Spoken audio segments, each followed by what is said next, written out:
Good, the bad, the truth. So, as we head into Christmas weekend, I want to answer your questions about the rising number of COVID cases, COVID-19 cases. And I want to start by acknowledging how tired, worried, and frustrated I know you are. I know how you're feeling. For many of you, this will be the first or even the second Christmas where you look across the table, will be an empty kitchen chair there. Tens of millions have gotten sick.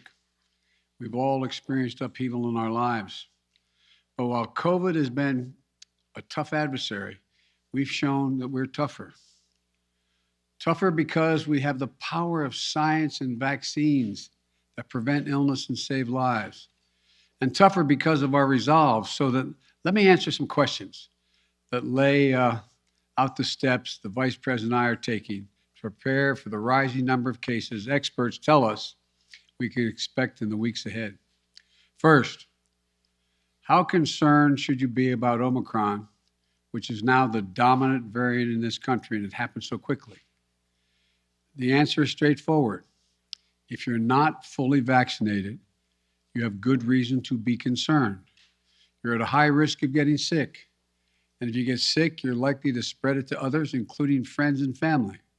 The unvaccinated have a significantly higher risk of ending up in a hospital or even dying. Almost everyone who has died from COVID-19 in the past many months has been unvaccinated. Unvaccinated. But if you're among the majority of Americans who are fully vaccinated, and especially if you've gotten the booster shot, that third shot, you have much less reason to worry. You have a high degree of protection against severe illness.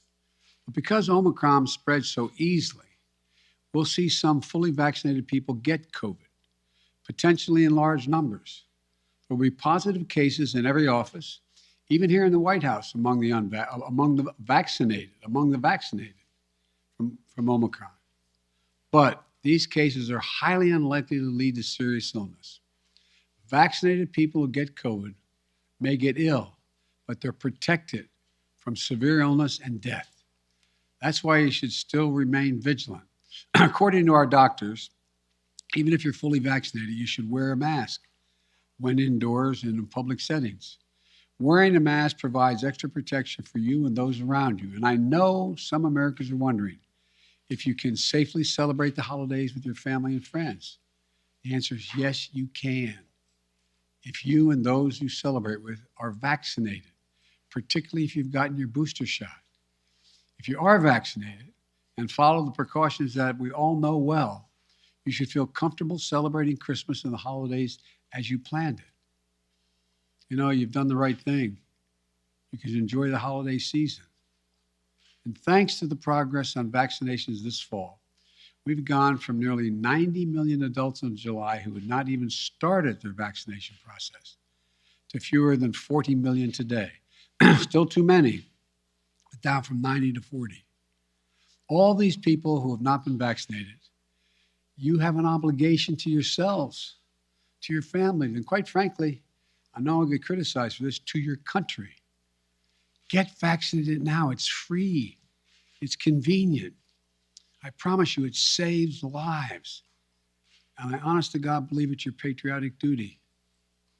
Another question folks are asking is, what can you do to make yourself and your family feel safer and be safer? The answer is simple. Get your booster shot. Wear a mask. Our doctors have made it clear. Booster shots provide the strongest of protections. Unfortunately, we still have tens of millions of people who are eligible for the booster shot but have not yet gotten it. They've gotten the first two shots, but they've not gotten the booster. Folks, the booster shots are free and widely available. Over 60 million Americans, including 62% of eligible seniors, our most vulnerable group, have gotten their booster shots. I got my booster shot as soon as they were available. And just the other day, former President Trump announced he had gotten his booster shot. It may be one of the few things he and I agree on. People with booster shots are highly protected. Join them. Join us. It's been 6 months or more since my second shot. If it's been 6 months or more for your second shot when I got my booster, you can get yours today if you've been 6 months or more since your second shot. Another question that folks are asking is, are we going back to March 2020? Not this last March 2021, but March 2020 when the pandemic first hit. That's what I keep getting asked. The answer is absolutely no. No. Here are three big differences between then and now. Number one, the first one, more than 200 million Americans have been fully vaccinated. In March of 2020, no one was fully vaccinated. What that means is today, a case of COVID-19 for fully vaccinated and boosted person will most likely mean no symptoms or mild ones similar to the common respiratory viruses. Over 200 million Americans should have the peace of mind that they did not have in March of 2020. They're protected from hospitalization and they're protected from death. Second point, we're prepared today for what's coming. In March of 2020, we were not ready. Today, we stockpiled enough gowns, masks, and ventilators to deal with the surge of hospitalizations among the unvaccinated. Today, we're ready. And as I'll explain in a few minutes, we're going to be reinforcing our hospitals, helping them. Number three, we know a lot more today than we did back in March of 2020. For example, last year, we thought the only way to keep your children safe was to close our schools. Today, we know more and we have more resources to keep those schools open. You can get 5 to 11-year-olds vaccinated, a tool we didn't have until last month. Today, we don't have to shut down schools because of a case of COVID-19. Now, if a student tests positive, other students can take the test and stay in the classroom if they're not infected, rather than closing the whole school or having to quarantine. We can keep our K through 12 schools open. That's exactly what we should be doing. So folks, let me summarize. We should all be concerned about Omicron, but not panicked. If you're fully vaccinated, and especially if you got your booster shot, you are highly protected. And if you're unvaccinated, you're at a higher risk of getting severely ill from COVID-19, getting hospitalized, and even dying. So the best thing to do is get fully vaccinated and get your booster shot. And no, this is not March of 2020. 200 million people are fully vaccinated. We're prepared. We know more. We just have to stay focused. So that's where we stand. Now let me tell you about the additional steps I'm ordering today to take on what is coming. I know you've heard a lot of this in the news already this morning. 3 weeks ago, I laid out a COVID-19 action plan for this winter that prepared us for this moment. Today, we're making the plan even stronger. First, we're setting up our vaccination and booster efforts. We're stepping it up significantly. In the past 2 weeks, we've seen the highest vaccination rates since last spring. And we aren't as vaccinated as a country as we should be, though. That's why we have added 10,000 new vaccination sites on top of the 80,000 sites that we already had in place. And even more will open in January. I know there's some parts of this country where people are very eager to get their booster, where it's harder to get an appointment, So starting this week, I'll be deploying hundreds more vaccinators and more sites to help get the booster shots in people's arms. I've ordered FEMA, the Federal Emergency Management Agency, to stand up new pop-up vaccination clinics all across the country where you can get that booster shot. We've opened, we've opened FEMA vaccination sites in Washington State and New Mexico recently as cases have increased. And today, I'm directing FEMA to stand up new sites in areas where there is a high demand. These steps are going to help us add more and more booster appointments and just over the next few weeks. I also want to say a word to parents. If your children are not vaccinated, please get them vaccinated.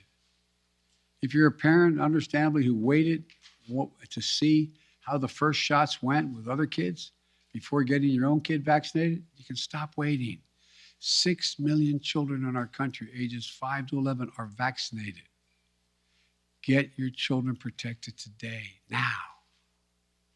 And for those parents out there who have a child that's too young to be vaccinated, that is under the age of 5, I know this can still be a scary time. But one thing you can and must do while we await vaccines for children under 5, get yourself fully vaccinated and boosted, as well as those around you, your children, your caregivers, your siblings. It's critical to mask up in public indoor places. We know that our youngest children have only rarely been impacted by serious COVID-19 cases, but they can be further protected if they're surrounded by vaccinated people. And again, to folks who are not vaccinated, you might think you're putting only yourself at risk, but it's your choice. Your choice is not just a choice about you. It affects other people. You're putting other people at risk. Your loved ones, your friends, neighbors, strangers you run into. And your choice can be the difference between life or death. The longer the virus is around, the more likely variants form that may be deadlier than the ones that have come before. Let me say again and again and again and again, please get vaccinated. It's the only responsible thing to do. Those who are not vaccinated are causing hospitals to become overrun again. I just spoke to the governor of New York. Every COVID-19 hospital means someone with a heart attack, cancer, or other serious illness may not get that bed and that life-saving care they need in the hospital. Look, let me give it to you straight again. Omicron is serious, potentially deadly business for unvaccinated people. Let me be clear. Thanks to the prior administration and our scientific community, America is one of the first countries to get the vaccine. And thanks to my administration and the hard work of Americans, we led a rollout that made America among the world leaders in getting shots in arms. But uptake slowed this summer as vaccine resistance among some hardened. Look, the unvaccinated are responsible for their own choices. But those choices have been fueled by dangerous misinformation on cable TV and social media. You know, these companies and personalities are making money by peddling lies and allowing misinformation that can kill their own customers and their own supporters. It's wrong. It's immoral. I call on the purveyors of these lies and misinformation to stop it. Stop it now. One of the other things that we know that has to be done is more testing. Because Omicron spreads easily, especially among the unvaccinated, it's critically important that we know who's infected. That means we need more testing. And on that score, we're now where we should be. Yes, we have over 20,000 free testing sites. Yes, we've used the Defense Production Act and spent $3 billion to greatly expand the number of at-home tests available for purchase online and at your local pharmacy. And yes, we made sure insurance covers the PCR tests you get in a hospital or at your doctor's office. But starting next month, private insurance will also cover at-home testing. So you can order a test online and get reimbursed. We're providing access to free at-home tests for those who may have insurance as well, may not have insurance, I should say, as well. But it's not enough. We have to do more. We have to do better, and we will. Starting this week, the federal government will set up emergency testing sites in areas that need additional testing capacity. Before Christmas, the first several of these federal testing sites will be up and running in New York City, with many more to come. This free testing is going to help reduce the waiting lines, the time you have to stand there, and sometimes it's an hour or more. We're going to continue to add federal testing sites where needed, so that if you want an immediate test, there'll be a place where you can go get it. We also need to do better with at-home testing. So I'm announcing today, the federal government will purchase $500 million, that's not million, billion with a B, additional at-home rapid tests with delivery starting in January. We'll be getting these tests to Americans for free, and we'll have websites where you can get them delivered to your home. We've arranged for it to be easier for you to find a free COVID testing site near you on Google. Just enter COVID test near me in the Google search bar, and you can find a number of different locations nearby where you can get tested. We're going to continue to use the Defense Production Act, as we did earlier this month, to make sure we're producing as many tests and as quickly as possible. The bottom line is it's a lot better than it was, but we're taking even more steps to make it easier to get tested and get tested for free. Next, we're preparing hospitals for what's coming.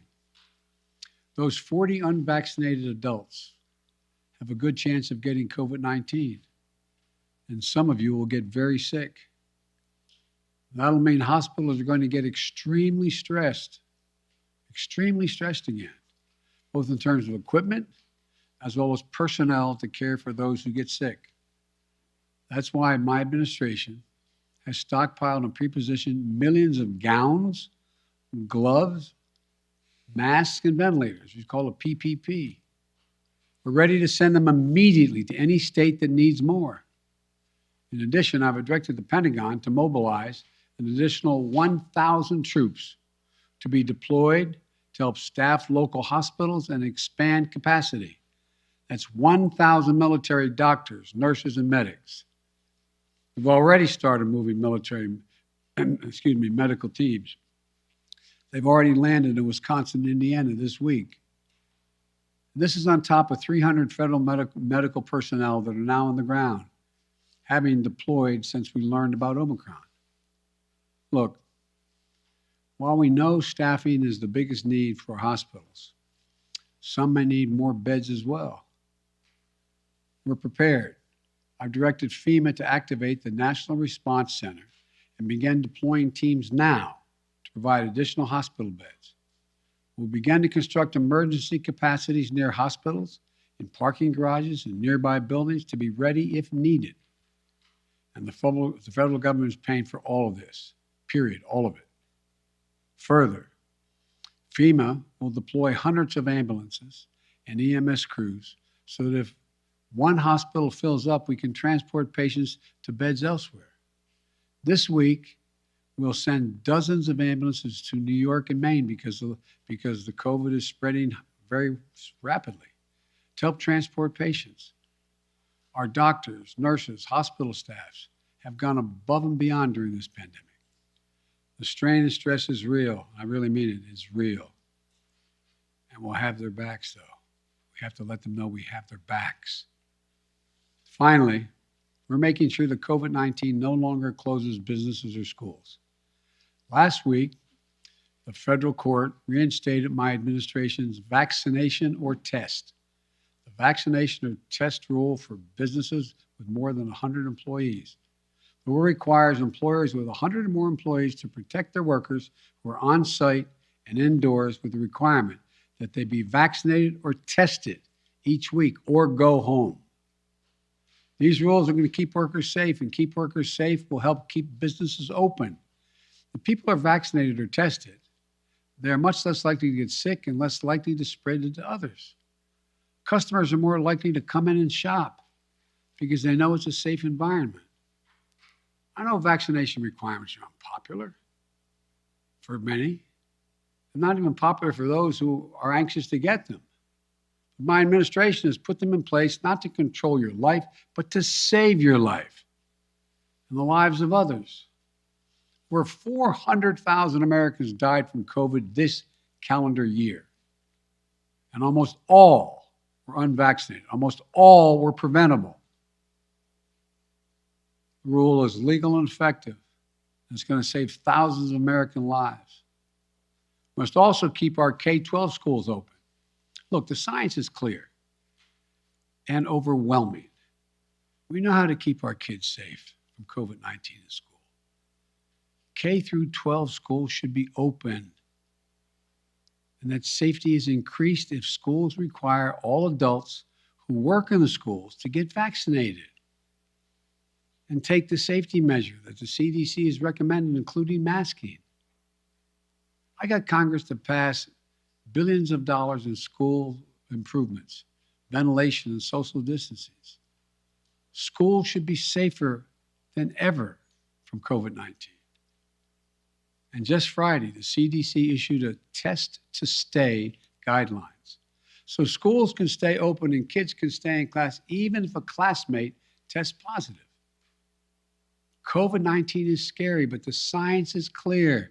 Children are safe are as safe in school as they are any place, assuming the appropriate precautions have been taken and they've already been funded. Let me close with this. I know you're tired. I really mean this, and I know you're frustrated. We all want this to be over, but we're still in it. And this is a critical moment. We also have more tools than we ever had before. We're ready. We'll get through this. As we head into the holidays, I want us to all keep the faith.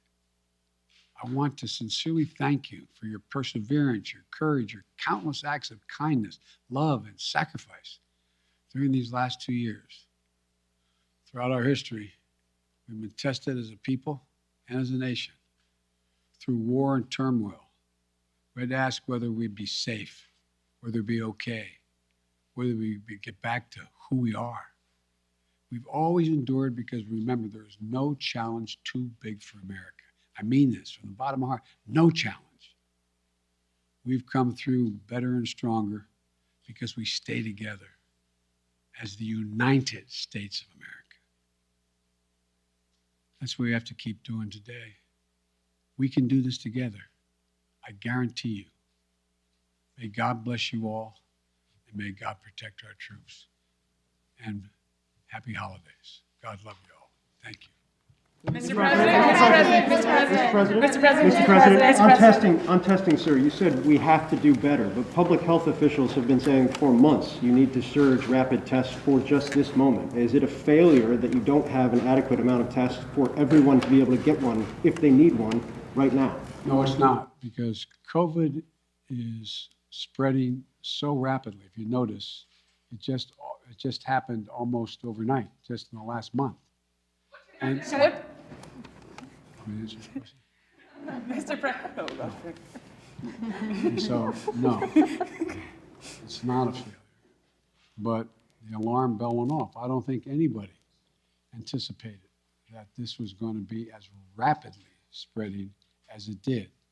And so the question is, we had a lot of people who have access to the tests, who could order them, could have their insurance pay for them, et cetera. But it also, and all of a sudden, it was like everybody rushed to the counter. It was a big, big rush. And I knew that was coming. So what I tried to do is meet with the companies and use the Defense Production Act to get 500 million more tests and figure out how to get them to their homes, get them on the shelves in the store. I mean, so that's what it's all about. Yes. Mr. President, what's your message to Americans who are trying to get tested now and who are not able to get tested and who are wondering what took so long to ramp up testing? Come on, what took so long? I'm hearing that from people who are trying to get tested now before the holidays. Well, what took so long, it didn't take long at all. What happened was the Omicron virus spread even more rapidly than anybody thought. If I had told you 4 weeks ago that this would spread by a day-to-day basis, it would spread by 50, 100%, 200%, 500%. I think you would have looked at me and said, Biden, what are you drinking? But that's what it did. Now, we don't know what's going to happen from here. It looks there's some evidence that in South Africa, where a lot of this started, that it's dropping off quickly too. We don't know. But I do know that we're not going to be in a position, like I said, when we were having a problem with masks and gowns and the like. I said, I promise you. Remember the criticism? I got questions from some of you. Why are you still paying for all these masks and gowns? Why are you stockpiling this? Because we don't know. Turns out we're going to need them. In the back, and then. Does it work, sir? And will you reverse the travel ban now that Omicron is so prevalent here in the U.S.? I'm considering reversing. I'm going to talk with my team in the next couple of days. Look, remember why I said we put the travel ban on. is to see how much time we had before it hit here so we could begin to decide what we needed by looking at what's happening in other countries. But we're past that now. And so it's something that is being raised with me by the docs, and I'll have an answer for that soon. Mr. President, You you talk often about the emailed importance of keeping your word of trust. Do you believe Senator Manchin kept his word to you? And how do you rebuild trust with progressives in your party to advance your legislation now? You know, I told you before, you've heard me say this before, some people think maybe I'm not Irish because I don't hold a grudge. Look, I want to get things done. I still think there's a possibility of getting Build Back Better done. And what I don't want to do is get into, and Joe went on TV today, and I don't know whether it's TV or not, I'm told he was speaking to the Liberal caucus in the House and said, Joe Biden didn't mislead you, I misled you. And so look, I'm not looking for, let me say something. You saw what happened yesterday. All the talk about how my Build Back Better plan was going to increase inflation, going to cause these debts and all the like. What happened? Goldman Sachs and others said, if we don't pass Build Back Better, we're in trouble because it's going to grow the economy. And without it, we're not going to grow. And what happened? Stock prices went way down. It took a real dip. If you take a look, everybody thinks because I quoted 17 Nobel laureates saying this is going to help inflation. Think about it in terms of you're a hard-working person and you're making 60 grand if you're alone, or if you're a mom or just on her own, or if you're making 80 grand, and mom and dad 90 grand like a lot of people do, and you're worried about inflation, you should be worried about it because it's a devastating thing for people who are working class and middle class folks. It really hurts. Where is most of the cost now? The cost is finding in gasoline, even though I was able to bring it down 12 cents a gallon, will come down more, I believe. We talked about what the cost in food prices going up, et cetera. But look what's in Build Back Better. Child care. You can reduce it by up to 70%. That'll be the difference between 20 million women who aren't back in the workforce being able to go back if you pass it. We're talking about health care, insulin. In a situation, we got 200,000 kids with type 1 diabetes. You know what it's costing? It cost somewhere between 10 cents and $10 to come up with the formula, okay, a while ago, right? You know what it's costing on average?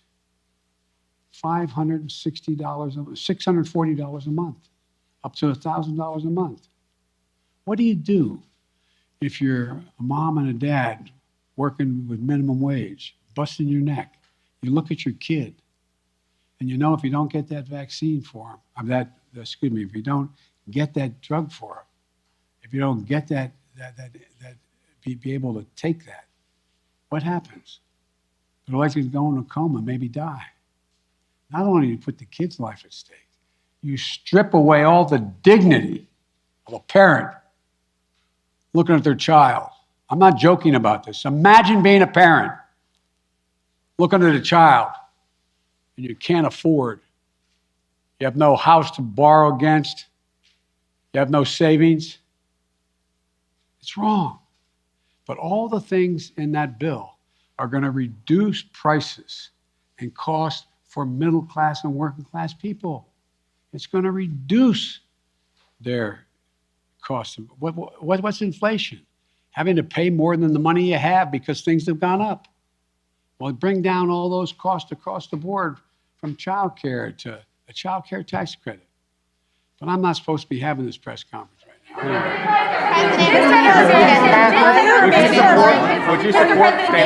Mr. President, did Senator Manchin break his commitment to you? When you announced the framework, the White House says that all 50 senators were believed to get behind it, all 50 Democratic senators. So did Senator Manchin break his commitment to you? Senator Manchin and I are going to get something done. Thank you. Sir, do you have the card with the death on it? Sir, do you still have the card with the death? Ukraine, sir.